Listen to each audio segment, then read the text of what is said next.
Hey, how's it going, everybody? Just want to make another quick video here on the Neptune 24.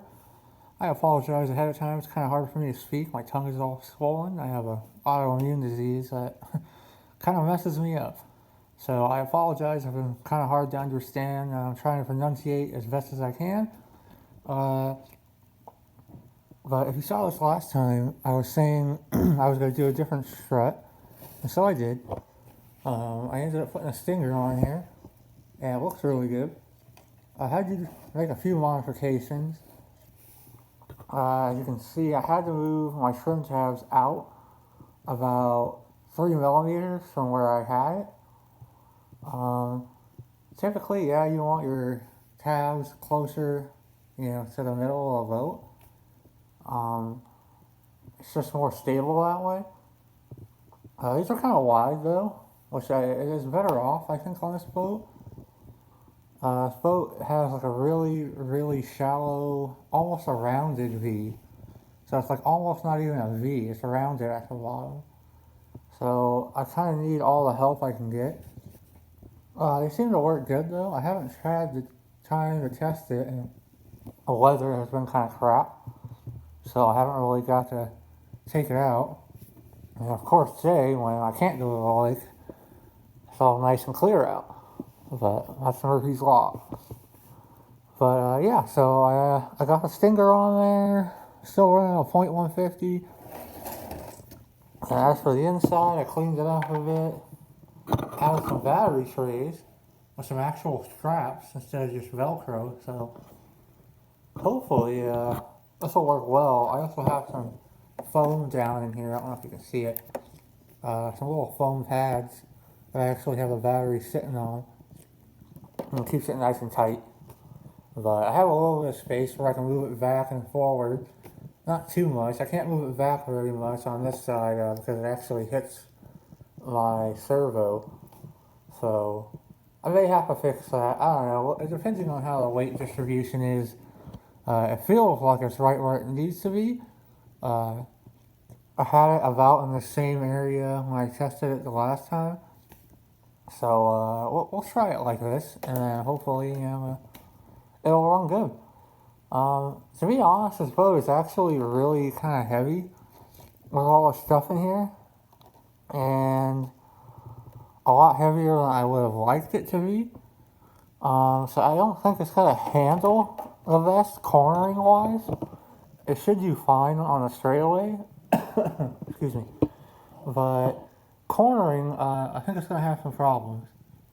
But hey, some of my boats, they are for straight line speed, and I've had other boats that I've tuned up for cornering, and I think this is going to be one of those straight line boats, and that's okay, because I actually have another project in the works here soon that's going to be more of an oval boat. So, yeah, we'll see how it does. This is going to be on 6S. I'm hoping to get over 50. I think the very first time I took it out, I was able to get 48, and that was right before my strut actually broke. So it was 48 with a broken strut. So my prop was moving around quite a bit in the back. I was losing a lot of efficiency. I'm still running. It's a 42 1.6 D-tongued. It's been sharpened. It's been balanced. When I first got this prop, actually, it wouldn't even bring the boat on plane. So that's one thing I actually wanted to talk about. A lot of times I see people ask the question, oh, what's the best prop for me to run on this boat? And to be honest, I mean, it's kind of hard to give that answer. I see so many people just throwing props out there, different prop sizes, and what may work for you doesn't always work for somebody else. So that's kind of something to think about when you're choosing a prop. A lot of times you get these things, and even though they're CNC and it's all done by a machine, they look good and they're very well, they're pretty light, and for the most part they're not too off balance from what I've seen. But a lot of times you take it out and you're like, wow, you're disappointed because the prop ain't performing like you think it should.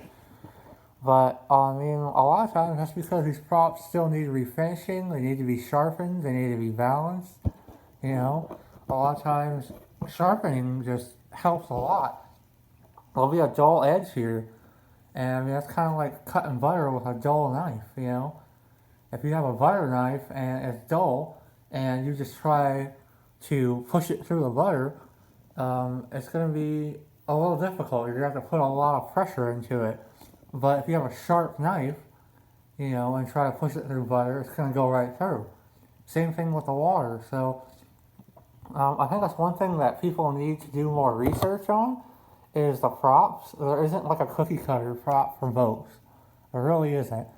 It's really just trial and error and seeing what works. It depends on what your goals are as well. You know, if you're looking for straight line top end speed, I found a lot of times the high rake props seem to get you your top speed, but they take off a lot slower. You know, and if you have something that has a large surface area, usually like X series Octura props, you know, M series. They seem to take off really well, and they can still yield really good top speed. The D-tongue, you have a little less surface area on the blade. It allows the prop to kind of spool up a little higher, but sometimes it does sacrifice, you know, taking off, and you'll have a little cavitation at first until you get on plane. Pretty normal. But yeah, that's all I really want to talk about. So I'm hoping that I can get this thing over 50s with that prop on 6S, which I honestly don't think will be a problem. But yeah, that's it for now. Hopefully I can get some testing in maybe this weekend. Alright guys, have a good one.